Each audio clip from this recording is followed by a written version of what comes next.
سبحانك لا علم لنا إلا ما علمتنا. أعزائي طلاب الصف الرابع الابتدائي، أهلا وسهلا بكم. دي تعتبر أهم مراجعة لشهر فبراير للصف الرابع الابتدائي الترم الثاني. ليه بقى؟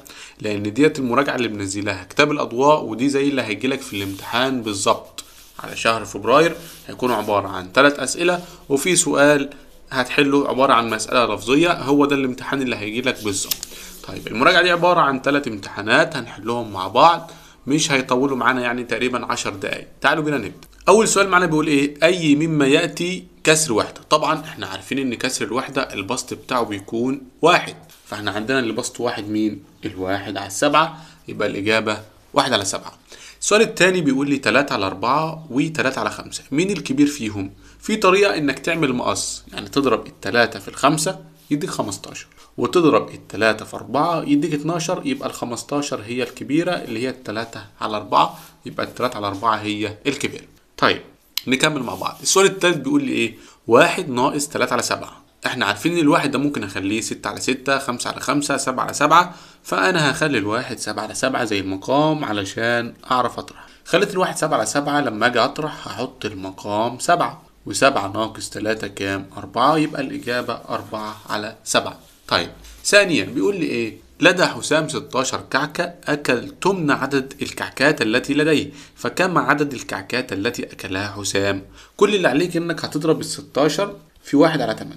بضرب ال 16 ازاي في 1 على 8؟ بتضرب ال 16 في الواحد تبقى 16، وتحط المقام 8 زي ما هو.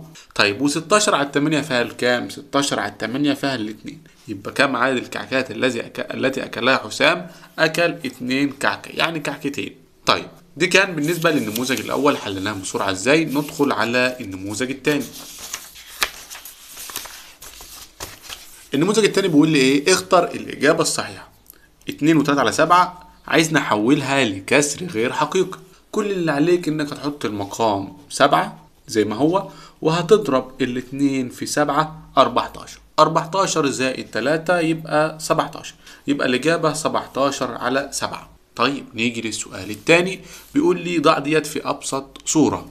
بص يا سيدي، كل اللي عليك انك لما تلاقي 0 أو 5 هتقسم على 5. لو لقيت 0 أو 5 هتقسم على ايه؟ على 5. هنقسم فوق على 5 وهنقسم تحت على 5. 15 على 5 فيها 3، و20 على 5 فيها 4، يبقى الإجابة 3 على 4. ادي 3 على 4. نيجي للسؤال الثالث. بيقول لي ايه؟ الكسر غير الحقيقي الذي يمثل الأجزاء المظللة في النموذج المقابل. عايز نحولها لكسر غير حقيقي. أولا لازم أجيب العدد الكسري بتاعهم. العدد الكسري بتاعهم ده عبارة عن ايه؟ انت عندك كام واحدة سليمة؟ ادي 1 2، يبقى عند العدد 2، وعندك الكسر ده هو كام على كام؟ 1 على 3، يبقى دي 2 و1 على 3. هحولها بقى لكسر غير حقيقي. هحط المقام 3 وهضرب الاتنين في 3 ب6، 6 زائد الواحد اللي فوق يبقوا 7. ده الكسر غير الحقيقي اللي هو عايزه، اللي هو 7 على ايه؟ على 3. نيجي لثانيا. اقرأ ثم أجب. بيقول لي ايه؟ تحضر منار مشروبا يحتاج 2.5 على 8 لتر من الحليب، وكان عندها بس 1.2 على 8 لتر من الحليب. يعني هي ما معهاش الحليب الكافي ان هي تعمل المشروب، لان المشروب بيحتاج 2.5 على 8 لتر. فما مقدار الحليب الذي تحتاج اليه منار لتحضير المشروب؟ يبقى هي كده المنار لسه فاضل لها حاجات، فاحنا هنطرح ده ناقص ده، يبقى 2.5 على 8 ناقص 1.2 على ايه؟